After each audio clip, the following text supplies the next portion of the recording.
I've recently acquired this 70-200mm F2.8 lens from Sigma for Sony full-frame cameras. It is also available for L-mount, which is compatible with Leica, Sigma and Panasonic camera bodies.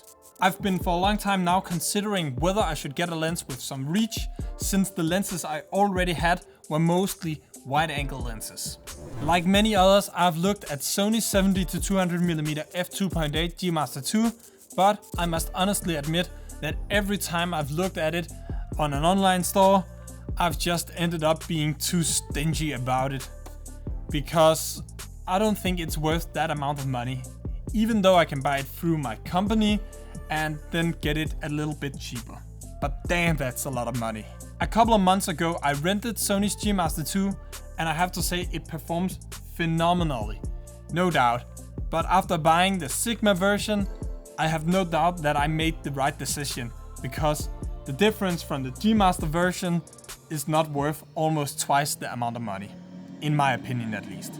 Now let's take a look at Sigma's 70-200mm F2.8.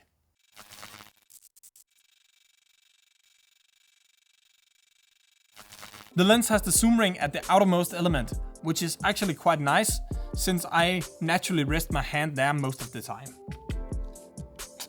Then you have 3 adjustable buttons, which you can set to whatever you want. I don't really use them yet, but it's more because I'm not sure what to assign to them. I kinda feel like I have most of the features I use available on my Sony a7 IV camera body, so for me it's not necessary. The buttons are relatively firm, so you don't have to worry about accidentally pressing them whenever you are resting here with your hand. Then you have the manual focus ring, followed by the aperture ring, where you can control the aperture on the lens itself. You can lock it to either choose the position on the lens, or you can lock it into the A position, where it's the camera body that controls it. Personally, I prefer to control it with the camera body, so I always set the ring to A and lock it there. But it's nice to have another option available for those of you who like to control the aperture on the lens itself. Additionally, there's a button to make the aperture ring tactile or completely smooth. I've used it a few times when I've recorded some videos, since it's able to make some smooth transitions. Then you have an autofocus, manual focus button, so you can easily switch between the 2 modes. Below that there's a minimal focus distance button, which can be useful if you need to focus on something very close to you, as an example. Then you have the optical stabilization, which has 3 levels: off, 1 and 2. I think that you're gonna use 2 most of the time, since the stabilization there is really phenomenal. It almost allows you to drop the shutter speed down to 1/30 and not really have any problems. I've at least been very positively surprised, because I actually expected it to be one of the areas where they would have saved a bit, you know. But apparently not. Which is great. The last buttons are a couple of custom buttons which can be configured. I, however, don't use them, so they're just on the default for my lens.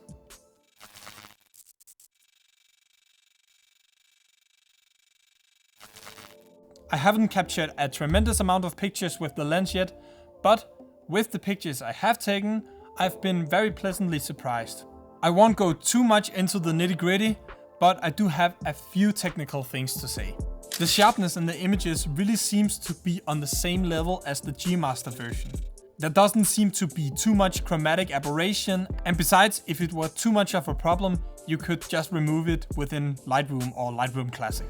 But chromatic aberration is generally not a very big problem anymore. Focus breathing on the lens also seems to be very minimal and very well balanced, which is quite nice.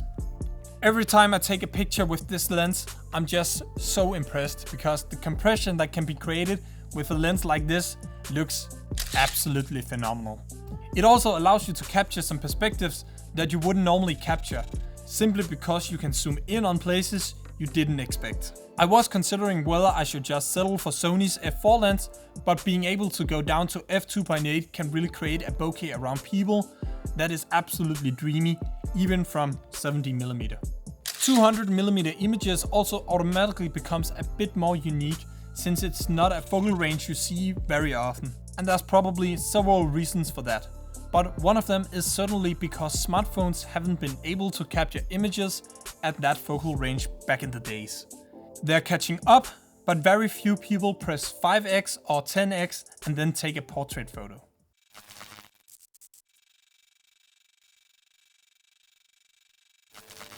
The Sigma lens does a lot of things well, but there's also some things where you think, who on earth made that decision?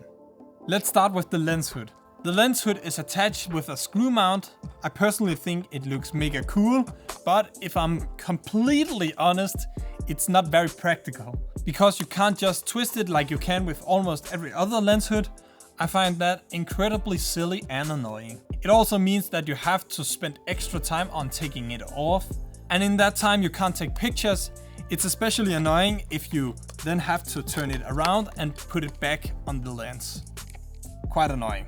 Another thing that is quite annoying is that because the zoom ring is all the way at the front, then when you turn the lens hood around, you can't dial in another focal range on the zoom ring because the lens hood is in the way, which basically makes the lens unusable. So the only alternative would be to put it in the back because it does more harm than good. However, one good thing on the lens hood is that the end of the hood has a rubber ring. It's nice since the way I set up my camera most of the time is with the lens hood down on the table. Although I don't think the screw system is the smartest on the lens hood, I do think it's very clever on the Arca Swiss mounting ring. And there's several reasons for that. Basically, you only have to turn it a little before you can rotate the thread. In addition to that, the thread has a marking at every 90 degrees and it actually clicks into place at every point, which actually is quite awesome. It certainly makes it very easy to switch between taking vertical and horizontal pictures. However, not everything about the Arca Swiss mounting thread is good, because I really don't know who thought it was a good idea to put screws in it. At least that means you don't spend time taking the mount off or putting it on. It definitely has to be done before going anywhere. One positive thing though is that you don't have to worry about it falling off, but I really think that it's stupid designed. On the Sony G Master version, it's just twisted on so it can be pushed off just with a small amount of force, and that's much more practical when you're out in the field.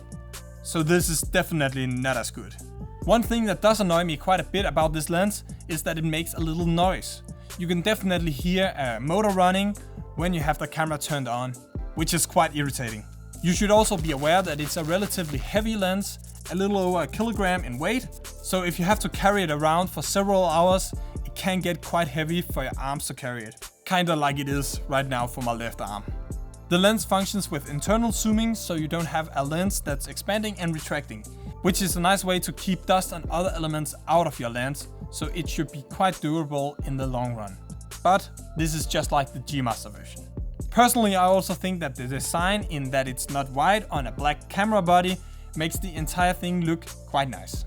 Yes, I'm well aware that there's another reason for why Sony's telephoto lenses are white, which is to prevent them from getting too hot when exposed to the sun for too long. But I just think it looks way better in all black, and I also don't think it'll be a problem for me, since I ain't a nature photographer that lies in the sun for several hours, so the all black design is right up my alleyway.